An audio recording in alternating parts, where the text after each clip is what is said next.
Thanks, Kev, for joining me. This is awesome, mate, to have you on board. Yeah, happy to be here. It's really good.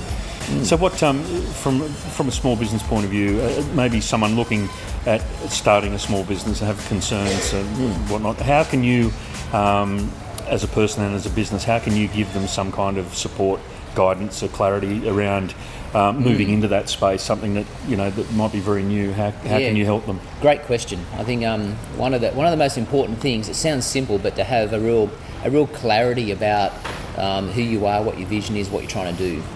We can jump into a new space of business or an organisation, and if we're not clear about what we really want to see. So one of the programs we have is called Greater Impact, and so that works with teams to actually come along teams and to go through a process to articulate a really well-defined values, vision, mission and strategy. And so it's a unique process because whether you're starting out in a brand new business or whether you've been around for a long time, quite often you can kind of go, have we got the clarity that we need?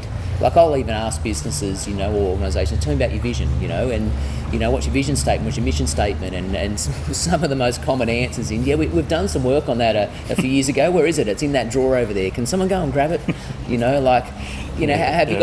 got the clarity? And so whether you're starting out or been running for 20 years, what clarity do you have? And what's unique about the Greater Impact process is that we don't actually start with vision. We don't start with strategy. We actually take people right back to an identity piece, really, to go actually, well, who are you and who are we as an organisation, and go really deep and actually discover some key core values that everything sits upon. It's like the foundational piece of any business, of any organisation, of any person, to go, actually, I want to actually almost do a stock take of who I am and discover the values that are resonant within our organisation or personally. And quite often it's actually board members or key leadership that actually gather that to kind of go, in us as the key leadership for this organisation, what are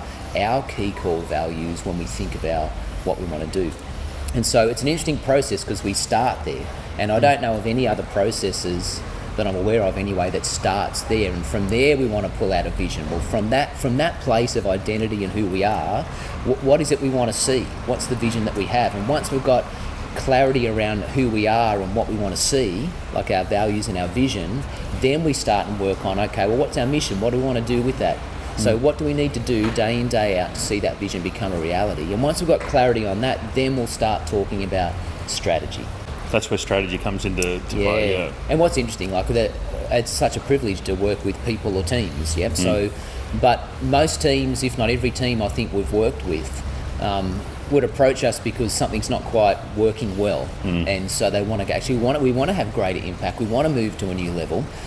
And I think nearly in every situation, a team's been working on, well, we do need to do something different. And, we've all heard that saying, if you want to see a different result, you've got to do something differently. And that's true. But quite often we go to strategy first. And something's not working, you want a new strategy. And we try that doesn't work, so we change another strategy.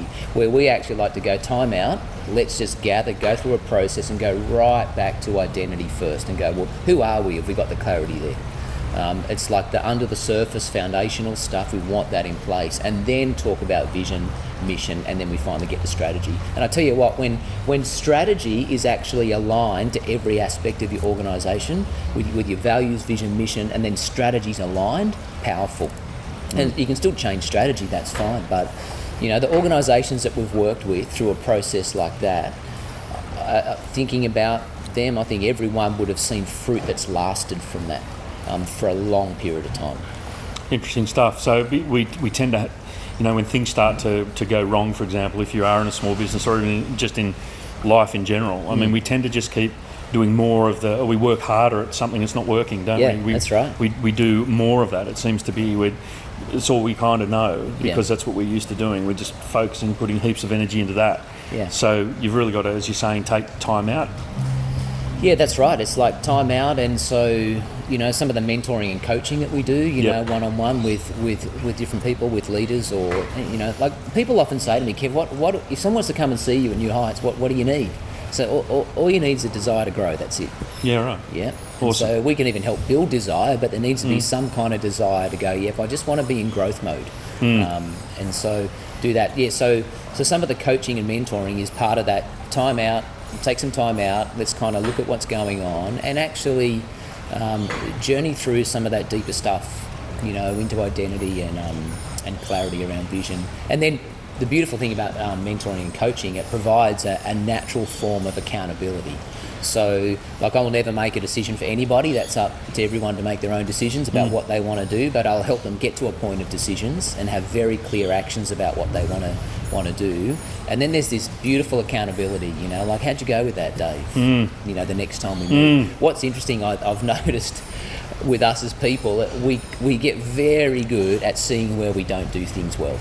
If you think about things that are in your world, but we can see what we don't do well. We can see where we've failed, see we didn't get it right, and we can get very down on ourselves, and that puts us in a very negative cycle, actually. But one flavour we like to have is to just really celebrate the wins. I see people Very change important. their posture.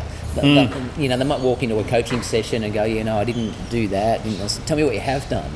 And so when they actually just reflect, I have done this, and I did some of that, and I thought about that a different way, and I followed through with that. Posture changes.